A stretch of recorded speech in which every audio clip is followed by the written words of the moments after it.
Hey guys, welcome back to the channel. It's awesome you're tuning in. Because in this video we are going to take a close look, or better said, a revisiting of the RetroPlayPS, and this is the Super Arcade emulator. Comes with a support with even like 50 plus platforms, you know, like they also like to be like oversaturation with these things. So yeah, this thing it runs PSP, PlayStation 1 and stuff like that. I can tell you, like, most of the time it's not really a lie, but even if it runs or it runs the systems, it will not be in great performance, because these devices are mostly like built on cheap hardware, and especially the PlayStation portable ones, like the emulation, you need to have like quite a lot of power. Here you can see like it runs on a 1.6 GHz quad core, 1 gigs of RAM, so it does have an HDMI, so it's pretty damn cool. Do have like some description how everything works, or better said how you need to pause and go back to the main menu. Quite interesting that they're putting that on the box. But you know, when it comes to these systems, back in the day, I can tell you, it was not very great. Of course they need to rip something off, so they ripped off the PlayStation Mini. And I must say that this RetroPlayPS, I think the PS stands for piles of shit. And the reason why, because beside the point, this thing was very poorly made. Like the quality was absolutely garbage. You can see like this button even sticky over here. It does have like working reset power and this button that doesn't do anything. At the front, USB. At the back we do have like the TF card, or better said the micro SD card, HDMI out and input for 5V. So the controller that came with this thing were surprisingly pretty damn good. There was not your typical, let's say, PlayStation knockoff controller. We do get like this very nice translucence. It doesn't feel or smell chemical beside the freaking joystick. Normally I've had this rubber compound on it, but this thing is absolutely made fully out of plastic. The D-pad itself, yeah, it feels kind of sturdy, but it is okay. So in that case, it was not super bad. We do have like an HDMI cable. We do get here the micro USB cable. And of course the manual, and that's absolutely like recycled toilet paper manual. There's nothing much of an explanation. I think there's even more explanation on the freaking box how the system works than actually in the manual itself.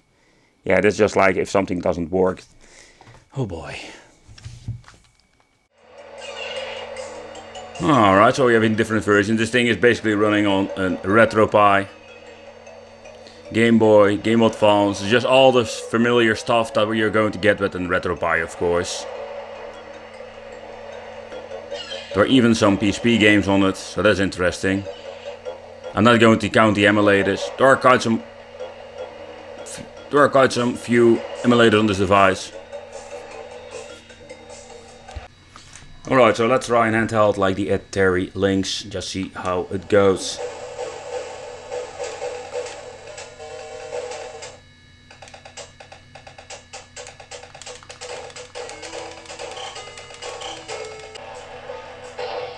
Let's try main game. Seems to be this is running pretty fine.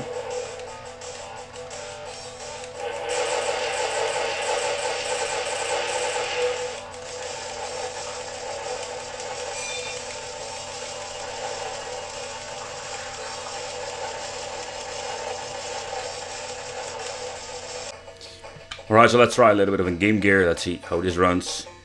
But I'm guessing because it's a RetroPie based stuff, this will just run fine.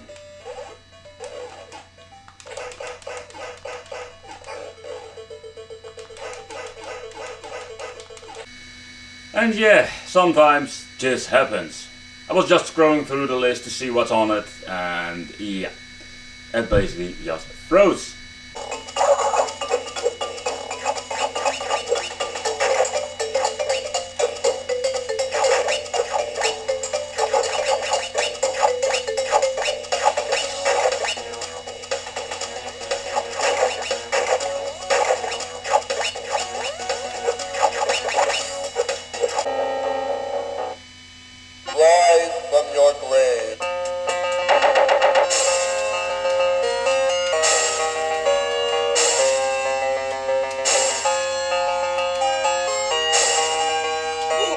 Wolfie, you're back. Beefcake mode. Power up. Beefcake. Beefcake. Beefcake. Yeah, that works. Nice.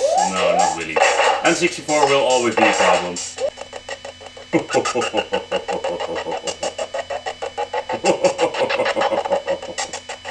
This is really bad.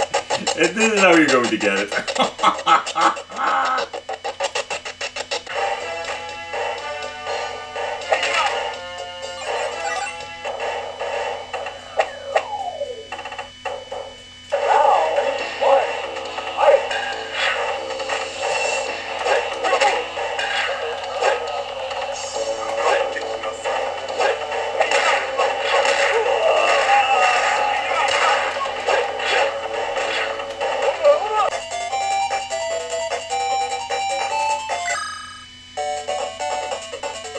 'So all the low-end stuff works just fine. This is, by the way, new Geo Pocket, for example.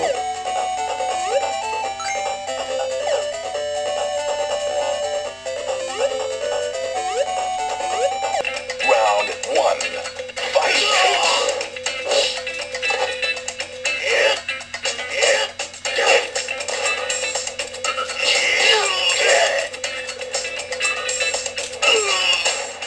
Look inside, because I think a lot of you will know that this is going to be an orange pie, but still there are no screws under the feet, so I just wanted to check for sure. Alright, so what we're going to do is remove these 4 little Parkers, and the first thing that I did notice is that this thing is getting really hot. Even with the fucking vacuum cleaner fan on it, it's going to get very hot. So I'm guessing this is going to be an orange pie, because if you look at the operating system, that is the biggest giveaway.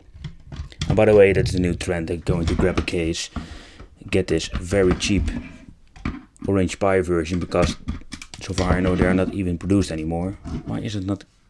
Are you seriously sitting with me? Is there an, oh man, they put a screw on here. Why? Because due of copyright, they're so afraid. Alright. So we're having 2 PCBs in here. This one is of course for connecting the controllers, and with a little ribbon cable it goes to the main board. That is also for, or main board, yeah, there's a main board including the HDMI connection and the TF card. Let's see, I can already see something? There is a wire going in here. Alright, that goes to the fan, by the way, the vacuum fan. I think I need to remove the SD card. Pull it back because of the connections, and here we have the vacuum cleaner fan. Oh my god, seriously, are you kidding with me? So look at this, they put a little thermal paste pad on this. There is no cooling element. That is really bad. Oh my god, because there is no space for a cooling element, they removed it. So the chip, we can't even see what it is. Oh my god, that is cheapo. Alright, let's remove the second one. Alright, let's see what we're getting here. No, this is just a PCB for the buttons and all the other stuff. Yeah, I'm guessing this is going to be an orange pie or some kind of. So there is not a lot of to see. They removed this. This is the most important chip.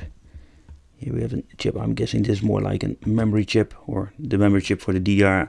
And what already the packaging says, it was 1 GB. So this is the 1 GB chip. So this is what you're going to get inside. So they didn't be lazy and grabbed a little casing from the shells, put in, let's say, an orange pie or a 0 pie in it, and be done with it. I must be honest, they did go the extra mile and made the effort to make something custom. So what they needed to do to grab, for example, these very cheap cooling elements, or put it on here, like this, and then let's take this. So this product is absolutely a great example. Like, they're making something, but they don't go all the way. And what I mean with this is, like, when you're looking at the quality of the product, just the case is pretty damn cool. I really love the logo and the letters. Guess what? Maybe they ripped that off somewhere, you know. But besides that, it's like it's not, you know, like what it should be. Like, it had so much potential. You can put like some pretty damn cool specs or a pie in it or whatever you want, but they just completely messed it up. Let me know in the comments what you think of this. But I thank you for watching. Consider subscribing, hit that little bell, and it would be great to see you in the next video.